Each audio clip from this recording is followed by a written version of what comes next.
Λοιπόν, την εργασία μας θα δούμε κάποιες αναλύσεις που έχουμε κάνει σε κάποιες έννοιες, όπως ο προνοιακός. Ο προνοιακός είναι αυτός που παρέχει φροντίδα εκ των προτέρων, προκειμένου να καλύψει ανάγκες και να αντιμετωπίσει κινδύνους. Το Ίδρυμα. Με τον όρο Ίδρυμα εννοείται ένα σύνολο περιουσίας αφιερωμένο σύμφωνα με την ιδρυτική του πράξη στην εξυπηρέτηση ορισμένου διαρκού σκοπού, το οποίο έχει αποκτήσει νομική προσωπικότητα. Και αν θεωρήσουμε με το Ίδρυμα ως ένα σύστημα, τότε αυτό είναι διακοπισμένο από δομή, κανόνες, ιεραρχία και ιστορία. Ως σύστημα ορίζεται ένα σύνολο στοιχείων αλληλεξαρτώμενων και συνδεδεμένων μεταξύ τους, με τέτοιες σχέσεις, ώστε όταν αλλάζει το ένα, αλλάζουν και όλα τα υπόλοιπα. Ένα σύστημα χαρακτηρίζεται από στοιχεία και ιδιότητες. Ως στοιχεία ορίζουμε, ως στοιχεία ενός συστήματος θεωρούμε ότι επικοινωνούνται μεταξύ τους πρόσωπα, ενώ ως ιδιότητες τις συμπεριφορές των ανθρώπων αυτών. Άνθρωπος. Η λέξη άνθρωπος είναι σύνθετη και προέρχεται από το άνομα και το ρήμα φρόσκο, που σημαίνει κοιτάζω, γιατί ο άνθρωπος κοιτάζει πάνω προς τα επάνω. Πλαίσιο είναι ο χώρος μέσα στον οποίο συμβαίνει μια συμπεριφορά και έτσι αποκτά νόημα. Για να μπορέσει κανείς να αντιληφθεί μια συμπεριφορά, θα πρέπει να κατανοήσει το πλαίσιο μέσα στο οποίο αυτή συμβαίνει. Και έχοντας αναλύσει όλες τις παραπάνω έννοιες, προχωρούμε για να δούμε το στόχο αυτής της παρουσίασης, που είναι η διερεύνηση της αλλαγής, που παρουσιάζουμε οι άνθρωποι στο επίπεδο τρόπου σκέψης μας και της συμπεριφοράς μας, στο επίπεδο των συνηθιών μας και της νοοτροπίας μας, και κατ' επέκταση στο επίπεδο της καθημερινότητάς μας, όταν και αν δοθεί ευκαιρία να δημιουργηθούν και να υπάρξουν οι συνθήκες εκείνες που θα ευνοούν την ανάλυση αυτής της αλλαγής. Μία αλλαγή που συνδέεται με μία από κοινού κατασκευή μιας νέας πραγματικότητας. Τα προνοιακά ιδρύματα είναι χώροι που αρχικά φιλοξενούνται και τελικά διαβιώνουν άτομα με ποικίλες ιδιαιτερότητες και ανάγκες, αδυναμίες και αναπηρίες, λόγω της απουσίας του οικογενειακού περιβάλλοντος ή ακόμα και όταν αυτό υπάρχει, αδυνατεί να παρέχει φροντίδα στο άτομο. Γενικότερα άτομα τα οποία δεν μπορεί η κοινωνία να εντάξει και να αντέξει. Οι παροχές που υπάρχουν μέσα στα προνοιακά ιδρύματα είναι η διαμονή, η ιατροφαρμακευτική περίθαλψη, η σύντηση, ο οργισμός, η υγιεινή και η περίπατη. Ως καθήκοντα και αρμοδιότητες του προσωπικού προκύπτουν τα εξής: η νοσηλεία, το άλλαγμα, το τάισμα, το ντύσιμο, η παροχή φροντίδας για την υγιεινή των περιθωριωμένων. Στα παραπάνω μας οδηγούν στο συμπέρασμα ότι στο επίκεντρο των ιδρυμάτων υπάρχει έντονη μυρωδιά της αρρώστιας, της ανηβόλειας και της νοσηρότητας του γενικότερου συστήματος. Αυτόματα δημιουργείται μια κατάσταση όπου ο νοσηλευτής βρίσκεται στη θέση του υπηρέτη και ο περιθαλπόμενος στη θέση του υπηρετούμενου. Ενός υπηρετούμενου ανήμπορου που διατηρείται σε κατάσταση αδράνειας, αδυνατώντας να βγει από το ρόλο αυτό, ανταποκρινόμενος πλήρως στις απαιτήσεις του πλαισίου. Όπως προαναφέρθηκε ως πρόνοια, ορίζεται η εκ των προτέρων παροχή φροντίδας για την κάλυψη αναγκών ή για την αντιμετώπιση κινδύνων. Έτσι λοιπόν, σκοπός των ιδρυμάτων, καθότι και αυτά προνοιακά, είναι η όσο το δυνατόν καλύτερη ποσοτικά παροχή φροντίδας στα άτομα που περιθάλπτονται. Ωστόσο, η παρεχόμενη φροντίδα μέσα στα ιδρύματα διαμορφώνει συνθήκες αλληλεξάρτησης των νοσηλευτών και των περιθαλπόμενων και αυτό είναι μια δυσλειτουργική διαδικασία εξ αρχής.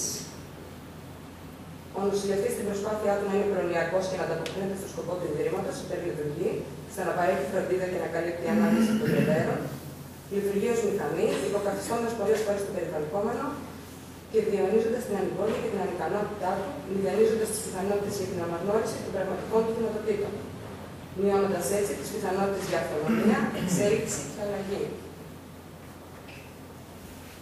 Αν υποθέσουμε ότι η ιδρυματική δομή είναι μια ζυγαριά, θα δούμε στα αριστερά τους κουρασμένους και απελπισμένους νοσηλευτές από τις υποχρεώσεις και την υπερφροντίδα που κάνουν να δίνουν καθημερινά, πράγμα που οδηγεί στο αίσθημα απογοήτευσης και απελπισίας, και στην άλλη πλευρά παγιδευμένους και ανήμπορους περιθαλπόμενους που γυρνούν γύρω-γύρω από τους νοσηλευτές, εφόσον αυτοί πλέον είναι το κέντρο της ζωής τους και όχι η ίδια τους η ζωή. Πράγμα που μας οδηγεί στο αίσθημα της εξάρτησης, της απώλειας στόχων και της ζωής τους. Οπότε, όσο περισσότερο ο νοσηλευτής παρέχει από πριν τη φροντίδα, τόσο ο περιθαλπόμενος όχι μόνο που τη δέχεται, αλλά και την αναζητά, είτε την έχει πραγματικά ανάγκη είτε όχι. Καταλήγουμε λοιπόν στο παρακάτω σχεδιάγραμμα, που θα δούμε ότι το προσωπικό υπερλειτουργεί, λειτουργεί ως μηχανή και δίνει μόνιμα, οι περιθαλπόμενοι υπολειτουργούν, αδρανούν και μόνιμα παίρνουν, και αυτό οδηγεί στην αύξηση δαπανών και προσωπικού. Τώρα θα φτάσουμε στο τμήμα οικογένειας, στον Άγιο Παντελεήμονα. Είναι το τμήμα στο οποίο εγώ και οι συνάδελφός μου μπήκαμε πριν 3 χρόνια. Και το πρώτο πράγμα που είδαμε μέσα σε αυτό το πλαίσιο και δεδομένου των δυναμικών των σχέσεων μεταξύ των νοσηλευτών και των περιθαλπόμενων είναι να ξετυλίγονται οι εξής πρακτικές. Πραγματοποιούνται ομαδικά μπάνια, όλοι οι περιθαλπόμενοι συντίζονται μαζί, ο χώρος είναι διαμορφωμένος ώστε να υπάρχει εποπτεία και προστασία, η επιλογή των δωματίων έχει γίνει με βάση τις παθήσεις και δεν υπάρχει κανένα πρόγραμμα στην καθημερινότητά τους. Αναλογιζόμενοι όλα αυτά, αφενός πόσο μεγάλο φορτίο μπορεί να είναι για έναν νοσηλευτή, το να πρέπει να βρίσκεται στην υπηρεσία πολλών ατόμων. Αφετέρου, μήπως τελικά ο άνθρωπος που περιθάλπεται νιώθει παγιδευμένος μέσα στο ρόλο του ως άρρωστος και ανήμπορος ανεξάρτητα από τον βαθμό της αδυναμίας και των δυνατοτήτων του. Όλα αυτά μας οδηγούν στο συμπέρασμα ότι φροντίζονται με έναν τρόπο σαν απλά να συντηρούνται, που έχει ως αποτέλεσμα την έλλειψη προοπτικής και στόχων. Μία πραγματικότητα που δεν οδηγεί πουθενά. Από τη μία η απελπισία και από την άλλη η αδράνεια. Καλησπέρα και από μένα. Θα συνεχίσω την παρουσίαση αυτή τονίζοντας ιδιαίτερα τις έννοιες δίπολο και αντίφαση. Όπως έχει αναφερθεί, τα προνομιακά ιδρύματα κλείνουν μέσα τους μία αντίφαση, χαρακτηρίζονται από ένα δίπολο, στο ένα άκρο του οποίου βρίσκεται η εξάρτηση και στο άλλο η αυτονομία. Το διπλό ερώτημα που προκύπτει και πρέπει να απαντηθεί έχει να κάνει με το πώς θα μπορούσε κανείς να παρέχει φροντίδα και βοήθεια στο άτομο, χωρίς όμως να το υποκαθιστά. Πώς θα μπορούσε κανείς να δρά προνομιακά, δηλαδή να δρά παρέχοντας φροντίδα εκ των προτέρων, χωρίς όμως η δράση αυτή να οδηγεί απαραίτητα στη δημιουργία σχέσεων εξάρτησης και χωρίς να αποτελεί τροποπέδι στην ανάπτυξη, την εξέλιξη και την αυτονομία. Στα ερωτήματα αυτά, προσπαθούμε να δώσουμε μία απάντηση και πάλι μέσα από μία αναφορά και μία περιγραφή του τρόπου με τον οποίο δουλέψαμε στο τμήμα της οικογένειας του Εργαστήριου Γνώμιων Παθήσεων Θεσσαλονίκης Άγιος Παντελεήμων. Αφετηρία όλων αποτέλεσε η συνεργασία ανάμεσα στο νοσηλευτικό και το θεραπευτικό προσωπικό. Η στόχη της συνεργασίας ήταν η δημιουργία από κοινού ενός κόσμου μέσα στον οποίο να μην υπάρχουν πια υπηρέτες και υπηρετούμενοι, αλλά φροντιστές και φροντιζόμενοι, η συγκατασκευή μιας νέας πραγματικότητας, η συνδιαμόρφωση ενός διαφορετικού κόσμου νοημάτων. Το πρόθεσμα συν στη λέξη συνεργασία θα λέγαμε ότι περιγράφει μια διαδικασία. Τη διαδικασία από κοινού με τον άλλον. Περιγράφει συζητήσεις, τις οποίες μιλά ο ένας με τον άλλον και όχι ο ένας στον άλλον.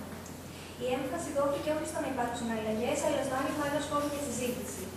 Αυτή η απελευθερωτική διαδικασία παραπέμπει στην ιδέα του Άγγλου κοινωνικού επιστήμονα και ανθρωπολόγου Gregory Bateson ότι για να αναπτύξει κανείς νέες ή καινοτόμες ιδέες θα πρέπει να υπάρχει χώρος για τις παλιές. Σύμφωνα με τον χιλιανό βιολόγο και φιλόσοφο Ουμπέρτο Ματουράνα, οι συζητήσεις ως διαδράσεις είναι τόσο δυνατές όσο και οι φυσικές, όπως το άγγιγμα, το χτύπημα, το σμπρόξιμο. Μιλούμε λοιπόν για μια εργασία από κοινού με τον άλλον.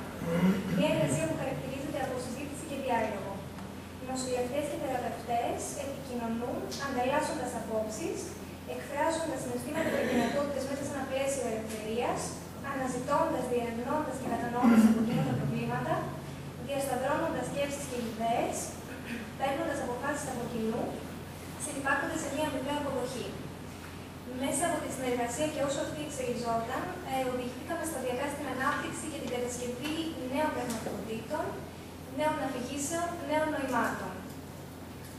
Όσον αφορά τα νοήματα του την νέα πραγματικότητα, σύμφωνα με τον Αμερικανό ψυχολόγο Harold Wilson και κλινική θεωρητικό Harlan Anderson, το νόημα κατασκευάζεται κοινωνικά. Δεν καταφέρουμε να προσδώσουμε νόημα και να κατανοήσουμε παρά μόνο αφού αναλάβουμε την κοινωνιακή δράση, δηλαδή αφού επιδοθούμε σε μια συζήτηση νόημα. Επιπλέον, εφόσον το νόημα κατασκευάζεται κοινωνικά από άτομα που βρίσκονται σε συζήτηση μεταξύ τους, η ανθρώπινη δράση λαμβάνει χώρα μέσα σε μια πραγματικότητα κατανόησης που είναι κατασκευασμένη κοινωνικά και διαλογικά, δηλαδή μέσα από το διάλογο. Τέλος, μέσα από το διάλογο και την επικοινωνία δημιουργείται μια νέα αφήγηση. Αλλαγή είναι η δημιουργία της νέας αυτής αφήγησης και συνεπώς το άνοιγμα σε μια νέα δυνατότητα αυτόνομης δράσης. Η μεταμορφωτική δύναμη της αφήγησης έγκυται στην ικανότητά της να επανασυνδέει τα γεγονότα της ζωής μας στο πλαίσιο των νέων και διαφορετικών νοημάτων. Μέσα στο πλαίσιο μιας νέας πραγματικότητας, ο κάθε περιθαλπόμενος αποτελεί μια μοναδική και ξεχωριστή προσωπικότητα με διαφορετικές ανάγκες και διαφορετικές δυνατότητες. Έχει τις δικές του πραγματικές ή ενδυνάμει δυνατότητες και υπάρχει ανάγκη να αναδυθούν οι δυνατότητες αυτές. Είναι ένας άνθρωπος ελεύθερος με δικαιώματα και ανάγκες, όπως είναι η ανάγκη να σχετίζεται και να αναστρέφεται, να εργάζεται και να συνεργάζεται, να ανήκει, να συνυπάρχει. μπορεί να επικοινωνεί και η συμπεριφορά του έχει την αξία ενός μηνύματος. Είναι μία επικοινωνία, δεδομένου ότι δεν υπάρχει μία επικοινωνία. Δραστηριότητα ή αδράνεια, λόγος ή σιωπή, όλα έχουν την αξία ενός μηνύματος. Οι παραδοχές αυτές δίνουν την ευκαιρία να υπάρξει μια νέα διαφορετική οπτική, κάτι που οδηγεί σε μια νέα αφήγηση και αυτό με τη σειρά του, η νέα αφήγηση με τη σειρά του σε ένα διευρυμένο φάσμα εναλλακτικών δράσεων. Οι εναλλακτικές αυτές δράσεις έχουν να κάνουν με εξατομικευμένες προσεγγίσεις και παρεμβάσεις και εξατομικευμένους στόχους. Ο κάθε περιθαλπόμενος ξεχωριστά ενθαρρύνεται να μάθει να φροντίσει την προσωπική του υγιεινή. Σχηματίζονται επιπλέον ομάδες εργασίας στην τραπεζαρία του τμήματος, καθώς και σε άλλα τμήματα του θεραπευτηρίου, όπως είναι η αποθήκη ή η κεντρική τραπεζαρία. Γενικά, ο χώρος διαμορφώνεται με βάση τις ανάγκες των ιδίων των περιθαλπωμένων. Οι ίδιοι ενθαρρύνονται να επιλέξουν τους συγκατοίκους τους. Διοργανώνονται εκδηλώσεις εντός και εκτός του χώρου του Ιδρύματος με σκοπό τη δραστηριοποίηση και την κοινωνικοποίηση των περιθαλπωμένων, καθώς και την επιδίωξη της ύπαρξης της κοινωνικής ομάδας. Πραγματοποιούνται ομάδες με σκοπό τη συζήτηση, την επεξεργασία, την επίλυση προβλημάτων ανάμεσα στους περιθαλπόμενους, καθώς και την ανάπτυξη και την διατήρηση των διαπροσωπικών δεξιοτήτων που διέπουν τις καθημερινές τους σχέσεις. Όλα αυτά συνεπάγονται την εισαγωγή προγράμματος στην καθημερινότητα των περιθαλπωμένων. Οι δράσεις αυτές με τη σειρά τους έρχονται να διαμορφώσουν μια νέα οπτική γύρω από τον τρόπο με τον οποίο η φροντίδα παρέχεται και γενικότερα γύρω από τον τρόπο λειτουργίας του τμήματος. Πρόκειται για μια νέα κοινοτικού τύπου λειτουργία, μέσα στην οποία το όφελος φαίνεται να είναι διπλό. Από τη μία πλευρά, ο νοσηλευτής πάει να λειτουργεί ως μηχανή, τη νέα πραγματικότητα μέσα από τη συνεργασία και το μοίρασμα, αλλά και ως αποτέλεσμα αυτών, περνά από την κατάσταση της υπερλειτουργίας και της υπερφροντίδας σε μια κατάσταση λειτουργίας και φροντίδας. Νοηματοδοτεί τον εαυτό του με έναν τρόπο διαφορετικό, τώρα πια είναι φροντιστής. Η ανάληψη πρωτοβουλειών και καθηκόντων αυξάνει την αυτοεκτίμησή τους και τους επιτρέπει να βιώσουν κάτι διαφορετικό, βλέποντας πια στον εαυτό τους δυνατότητες και ικανότητες. Ζουν διαφορετικές εμπειρίες, αποτελώντας μέλη των ομάδων και προσφέροντας τη βοήθειά τους σε διάφορες αναγκαίες καθημερινές δραστηριότητες ή σε δραστηριότητες όπως είναι το κλείσιμο αυτοκινήτων, η παρασκευή αλάτων και άλλα, κάτι που τους οδηγεί από την υπολειτουργία και την αδράνεια στη λειτουργία και την εργατικότητα, κάνοντάς τους ελεύθερους, αυτόνομους, όριμους και δημιουργικούς. Όσον αφορά τις αλλαγές, θα θέλαμε να πούμε ότι δεν συνδέθηκαν μόνο με θετικά αποτελέσματα, αλλά συνοδεύτηκαν και από στιγμές ματέωσης και στασιμότητας, στόχοι που απέτυχαν, αλλαγές που δεν πραγματοποιήθηκαν ποτέ, ιδέες που δεν ευωδόθηκαν και προβλήματα που δεν διαλύθηκαν, έρχονται να προσθέσουν το χαρακτηριστικό της ευελιξίας όχι μόνο στη συνεργασία μας, αλλά και σε εμάς τους ίδιους ανθρώπους.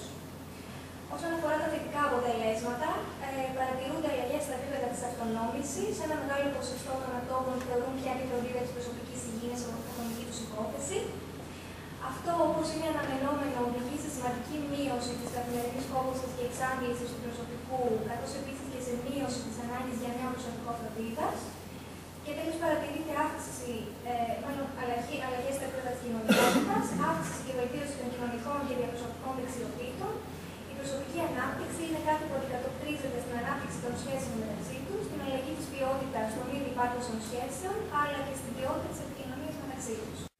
Θα διαβάσουμε τώρα λίγο παρακάτω δύο πάρα πολύ χαρακτηριστικά παραδείγματα τα οποία συναντήσαμε μέσα στο τμήμα στο οποίο εργαζόμαστε. Ο πρώτος είναι ο Γιώργος. Είναι αόρατος, είναι αδρανής προς κάθε είδους ερέθισμα, αρνητικός σε σωματική επαφή, καμία αλληλεπίδραση με άτομα και χώρους, πέραν της στερεοτυπικής του θέσης που επέλεξε και τις αναγκαίες επαφές για τις βασικές του ανάγκες. Χρειάστηκε αρκετός καιρός ώστε να κτίσουμε μια σχέση εμπιστοσύνης και ένα πλαίσιο στο οποίο θα αισθανόταν ασφαλής. Δουλέψαμε με βάση τους δικούς του χρόνους και τις δικές του αντοχές, μέχρι το σημείο που δέχτηκε να ολοκληρώσει ένα παζλ. Αν θα μπορούσαμε να πούμε ότι το παζλ ήταν η σπίθα που χρειάστηκε για να ερεθίσει όλους τους για χρόνια αδρανείς νεκρώνες του εγκεφάλου, είδαμε σε χρονικό διάστημα 3 μηνών να ολοκληρώνει παζλ μεγάλων διαστάσεων, εκφράζει πλέον θυμό, χαρά και θέλω, κάνει αταξίες, παίζει μπάλα και μπάσκετ και βγαίνει από το χώρο οικειοθελώς. Δεν υπάρχει πλέον θέση στερεοτυπική και οι αγκαλιές και τα φιλιά είναι απαραίτητα για να ξεκινήσουμε την ημέρα μας. Καρδιά νοητική με αυτιστικά στοιχεία. Ο Γιάννης. Το δωμάτιο του Γιάννη, λόγω της υγείας του, και του ακχαρόδους διαβήτη που έχει διαγνωστεί βρίσκεται δίπλα στο θαλάμο της νοσηλείας, προκειμένου να ελέγχεται ανά πάσα στιγμή η κατάσταση. Άξιο προσημείωση είναι το γεγονός ότι μένει με άλλα άτομα που έχουν το ίδιο πρόβλημα, αλλά δεν έχουν καμία διαπροσωπική επαφή. Το γεγονός αυτό από μόνο του γεννά μια συνθήκη αλληλεξάρτησης ανάμεσα στον νοσηλευτή και τον Γιάννη. Στη νέα πραγματικότητα, ο κόσμος του Γιάννη νοηματοδοτείται με έναν τρόπο διαφορετικό, του δίνεται η ευκαιρία να επιλέξει ο ίδιος σε ποιο δωμάτιο επιθυμεί να βρίσκεται, όπως επίσης και με ποιους συμμετέχους θα το μοιράζεται. Αυτόματα το βάρος μετατοπίζεται από την αρρώστια στην υγεία και από την εξάρτηση στην αυτονομία. Γεγονός που επιτρέπει στον Γιάννη να δει τον εαυτό του με έναν διαφορετικό τρόπο και σε εμάς να τον εντάξουμε σε κοινοτικού τύπου λειτουργίες. Καταλήξαμε λοιπόν στο συμπέρασμα και κλείνοντας αυτή την εργασία ότι άλλαξε η ματιά μας. Και όπως άλλαξε η δική μας η ματιά, αλλάζουν και οι άνθρωποι. Αλλά στη βάση αλλάζουμε εμείς.